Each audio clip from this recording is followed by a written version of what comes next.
चिराग पासवान ने मोदी सरकार को ऐसे संकट में डाल दिया है कि अगर मोदी उनके मांग को मान भी लेते हैं तो उनका ही घाटा होगा और नहीं मानते हैं तब भी उनका ही घाटा होगा।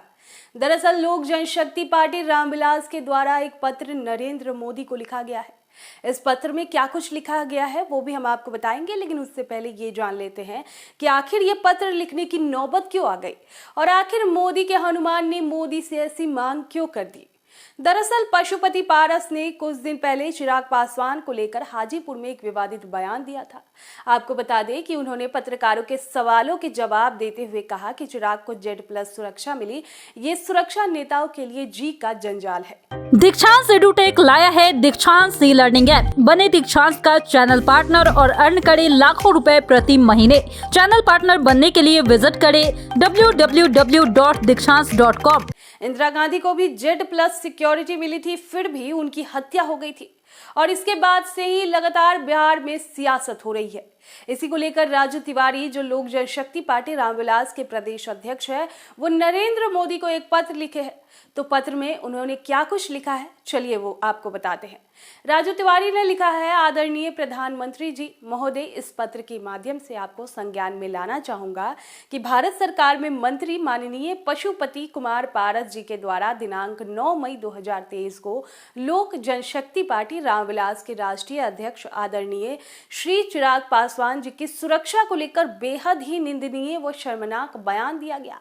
माननीय मंत्री जी द्वारा अपने वक्तव्य में हमारे राष्ट्रीय अध्यक्ष जी की सुरक्षा में तैनात SSB जवानों के ऊपर पूर्व प्रधानमंत्री स्वर्गीय श्रीमती इंदिरा गांधी जी की सुरक्षा में तैनात जवानों द्वारा उनकी हत्या कर देने का हवाला देते हुए कहा गया कि सरकारी सुरक्षा जी का जंजाल होता है। उनका ये विवादास्पद बयान हमारे जवानों के मनोबल को तोड़ता है। साथ ही उनके इस प्रकार के बयान से ये संशय जाहिर होता है कि कहीं हमारे राष्ट्रीय अध्यक्ष की हत्या कराने की कोई साजिश तो नहीं रची जा रही है। भारत सरकार में केंद्रीय मंत्री रहकर उनके इस बयान की हमारी पार्टी निंदा करती है तथा उसमें आपसे मांग करती है कि उनके इस बयान के पीछे की साजिश की जांच कराई जाए।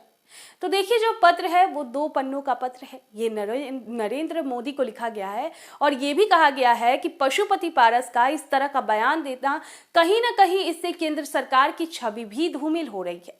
इसके साथ ही हाजीपुर में पशुपति पारस ने जो बयान चिराग पासवान को लेकर दिया है, इसको लेकर जांच करने की भी मांग की जा रही है। इस पत्र में यह भी लिखा गया है कि केंद्रीय मंत्री पशुपति कुमार पारस जी के द्वारा हमारे राष्ट्रीय आदरणीय श्री चिराग पासवान जी के ऊपर कई निंदनीय और अशोभनीय टिप्पणी इसके पूर्व में भी कई बार की गई है। आज तक हमारे राष्ट्रीय अध्यक्ष आदरणीय श्री चिराग पासवान जी ने अपने संस्कारों का परिचय देते हुए अपने रिश्ते की मर्यादा को बनाए रखते हुए कभी भी माननीय पशुपति कुमार पारस जी को कोई व्यक्तिगत टिप्पणी नहीं की। हद तो तब हो गई जब महीना भर पूर्व माननीय पशुपति कुमार पारस जी ने सार्वजनिक तौर पर आदरणीय श्री चिराग पासवान जी के अपने खून के रिश्ते को ही नकार दिया। उनके सार्वजनिक तौर पर कहा कि चिराग पासवान और उनके खून में फर्क है। ऐसे ही कई बातों का जिक्र इस पत्र में किया गया है और इस पत्र में कहा गया है कि पशुपति पारस ने जो बयान दिया है उसकी जांच कराई जाए और केंद्रीय मंत्रिमंडल से पशुपति पारस को बर्खास्त किया जाए। ऐसे में देखिए, जो पत्र में मांग की गई है, जो लिखा गया है, उससे कहीं ना कहीं नरेंद्र मोदी और अमित शाह धर्म संकट में पड़ गए हैं।